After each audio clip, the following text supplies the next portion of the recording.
Hello दोस्तों, नमस्कार। कैसे हैं आप सभी? आई होप अच्छे होंगे। मैं देशराज आप सभी का देशराज पीसीएम एजुकेशन चैनल पर स्वागत करता हूं।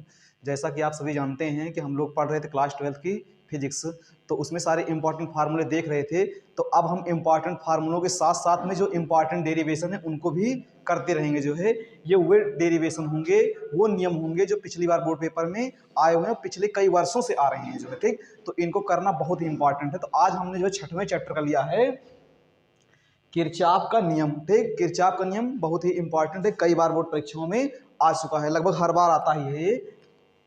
तो आज हम लोग इस पर चर्चा कर रहे होंगे।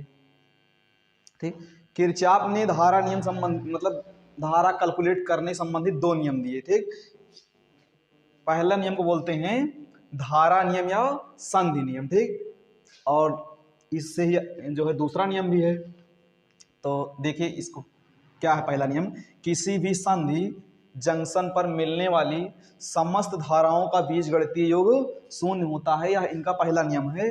तो आइए इसको समझते हैं। जो है जंक्शन का मतलब होता है जहां पर सारी धाराएं आकर मिलेंगी और वहां से जाएंगी। आपने दो वर्ड सुना होगा, एक जंक्शन और एक स्टेशन। स्टेशन का मतलब जैसे आप देखते हैं ट्रेनें क्या होती हैं, जहां से आके सीधे निकल जाएं और दूसरी ट्रेन एक साथ ना वहां से गुजर पाए, वो होता है स्टेशन। और जंक्शन का मतलब होता है कि वहां से कई सारी ट्रेनें एक साथ गुजरती हैं जो है, तो वो होता है जंक्शन। तो वही हाल सेम यहाँ पर हुआ, कई सारी धाराएं एक साथ आएंगी जो है। तो आइए इसको फिगर के माध्यम से थोड़ा समझते हैं। जैसे मान लीजिए ये धारा आई यहाँ पर I1, ठीक, दूसरी धारा I2, यहां से तीसरी धारा चली गई I3, ये चौथी चली गई I4, फिर एक धारा जो है I5 यहाँ पर आई, और I6 यहाँ से गई। ये क्या होगा? ये वाला पॉइंट आपका जंक्शन होगा या संधि होगी। ठीक, तो देखिए इसमें जो है आने वाली धाराओं को प्लस में लिखा जाता है और जाने वाली धाराओं को माइनस में लिखा जाता है। तो देखिए यहाँ पर संधि नियम लगाते हैं किस प्रकार। देखिए ये जैसे आने वाली धारा है तो क्या लिखेंगे? I1 प्लस I2 भी क्या हो रही है? आ रही है, तो क्या लिखेंगे? I2 प्लस का I2। I3 देखिए जो है I3 यहाँ से जा रही है, तो जाने वाली धाराओं को आपको माइनस में लिखना है, तो I3 हो जाएगी माइनस में। I4 देखिए, I4 भी यहाँ से जा रही है, तो I4 भी क्या हो जाएगी? माइनस में। I5 देखिए फिर आ रही है कि जा रही है? देखिए I5 आ रही है संधि की तरफ, तो इसको किसमें लिखेंगे? प्लस में लिख लेंगे, तो I5। 6 को देखिए जो है I6 यहाँ से जा रही है, तो हो जाएगा माइनस का I6। सभी को जोड़ने के बाद आने वाली धाराएं और जाने वाली धाराएं, मतलब इसमें बताया गया नियम में कि समस्त धाराओं का बीजगणितीय योग क्या होता है? शून्य होता। मतलब जो धारा आ रही है और जा रही है उसको अगर आप ऐड करेंगे तो क्या आएगा? शून्य आ जाएगा। थोड़ा इसको सॉल्व कर लेते हैं। आप पक्षांतर करना जानते होंगे आई होप। तो जितने भी यहाँ पर जैसे I3, I4, I6 माइनस में है, जब दूसरे साइड जाएगा तो क्या हो जाएगा? ये प्लस में। इधर बचे क्या? I1 plus I2 plus I5 बराबर I3 उधर जाएगा तो प्लस हो जाएगा,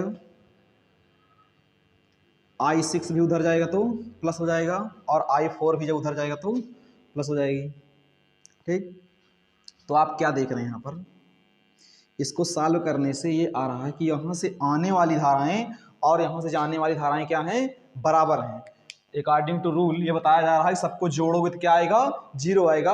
बट आप पेपर में सेकंड डिफिनीशन भी लिख सकते हैं कि किसी भी संधि पर आकर मिलने वाली धाराएं तथा वहां से जाने वाली धाराओं का बीजगणितीय योग शून्य तो होता ही है, मतलब आकर मिलने वाली धाराएं और वहां से जाने वाली धाराएं बराबर होती हैं।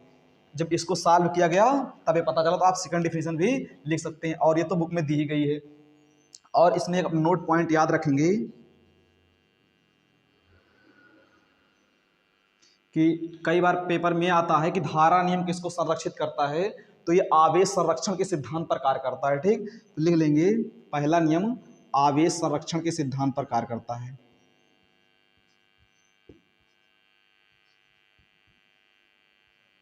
आवेश संरक्षण के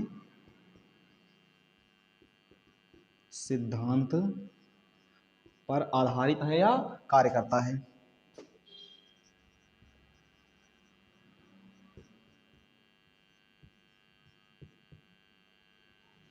ठीक, तो इसको आप याद रखे रहेंगे। कई बार एक नंबर में क्वेश्चन पूछ लिया जाता है कि किरचॉफ का पहला नियम किसको संरक्षित करता है, तो आवेश संरक्षण को व्यक्त करता है, आवेश संरक्षण के सिद्धांत पर कार्य करता है। और ये पहला नियम है ही, तो आई होप आपको पहला नियम समझ में आया होगा। तो आप इसका स्क्रीनशॉट ले लीजिए, फिर इसका हम कुछ क्वेश्चन करवा देते हैं आपको। चलिए आइए पहले नियम पर जो है कुछ न्यूमेरिकल देखते हैं। क्या है पहले नियम पर न्यूमेरिकल? देखिए इसी प्रकार एक नंबर में आ जाते हैं न्यूमेरिकल, लेकिन बहुत ही इंपॉर्टेंट होते हैं। देखिए इसमें आपको कुछ इस प्रकार डायग्राम दे दिया जाएगा और उसमें कोई एक धारा छोड़ दी जाएगी, उसी को आपको बताना होगा कि इसका मान क्या होगा। जैसे आप पहले वाले में देखिए, यहाँ से आ रही कितने एम्पियर की धारा? 5। यहाँ से आ रही है 3 एम्पियर की।